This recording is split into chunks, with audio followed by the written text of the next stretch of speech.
This is a story about how this guy, yes, this geeky fella became a director of 6 major movies. And yes, I am that guy, and by sharing my story, I hope that you can find some inspiration in your own journey to becoming a movie director or a kick-ass content creator. Just kidding. This is not really that kind of video. Okay, back to my story. So my filmmaking journey kind of took off when I was studying in university. My university is called NTU, or the Nanyang Technological University. I was actually a pretty terrible student, except for one class, broadcast media and visual communication. These classes were what I consistently got A's for, while the rest of the classes I pretty much sucked. You suck!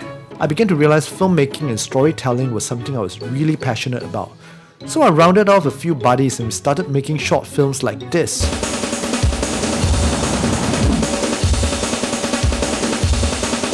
What the f? As you can see, it wasn't really very good, but part of the reason was because we were shooting with VHS cameras that produced very low resolution footage. But I digressed. This short film was also my final year project and is titled A Cantonese Crime Story. I was heavily influenced by directors like Quentin Tarantino and John Woo, so obviously there was going to be a scene with gangsters pointing their guns at each other in some kind of Mexican standoff. Never mind that in Singapore, it is impossible to own a gun. What the f? Amazingly, this silly little film got me an A+ grade for my final year project, and that sent delusional signals to my brain that I was actually really talented and that filmmaking was a breeze. Stop it. Get some help. I came crashing down back to earth almost immediately. Not immediately, but sort of like a gentle crashing down to earth gradually over the next 3 years kind of situation. You see, most of my peers had found high-paying cushy jobs in government agencies or the banking industry, and here I was, a struggling filmmaker trying to get my first movie off the ground, and I have to survive by doing freelance event video shoots. Basically, I had to eat shit for 3 years. That's 1,095 days or 26,280 hours. During these 3 years, I was spending time refining my movie scripts, shooting my own short films, practicing, learning, trying, and doing whatever I can to get my first movie project off the ground. 2,000 years later. And then it happened.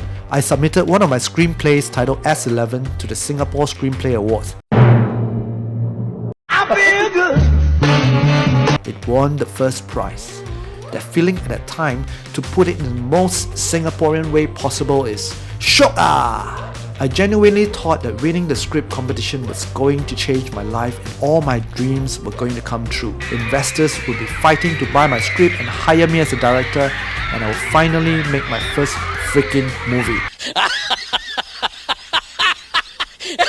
Of course, things came crashing down to earth gradually again.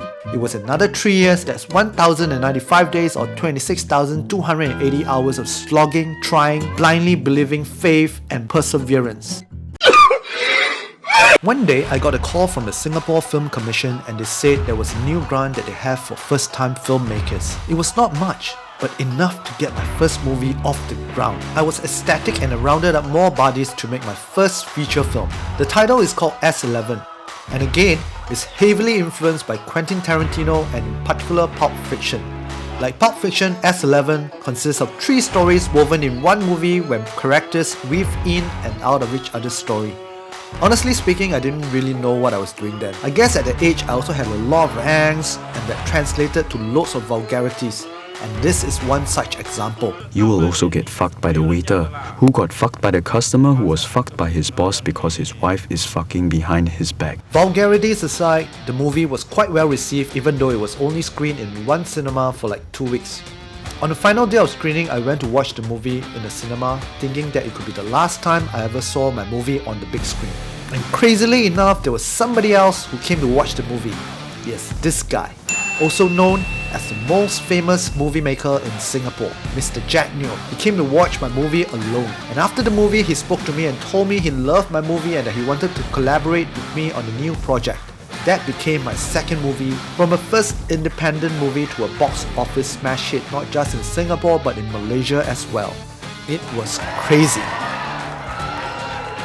But you know, deep down, I know this movie was more of a Jack Neo movie than mine. So I decided that I had to do something that I really felt passion for.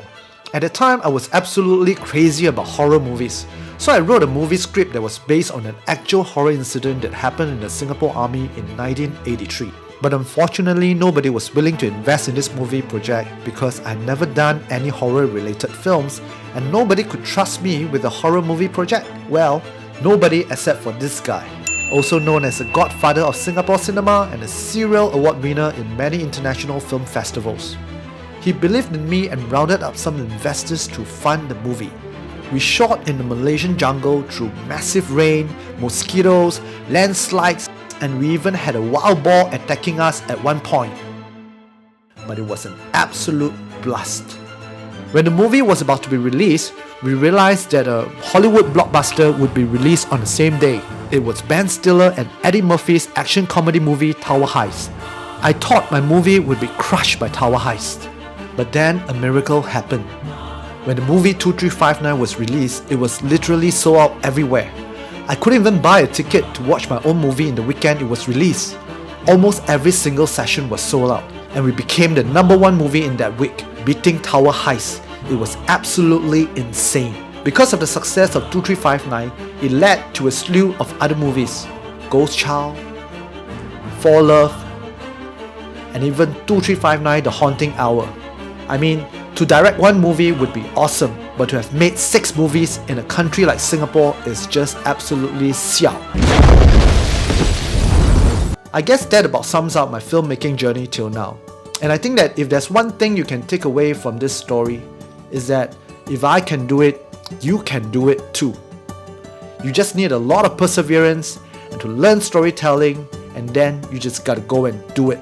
Too many people spend too much time talking about their ideas or trying to write the perfect script. There's no such thing as perfection. Just go and do it and you'll learn along the way, and that's it. Oh, and if you're keen to watch any of my movies, most of them are on Netflix or Apple TV. Cheers. Wait a minute! Who are you?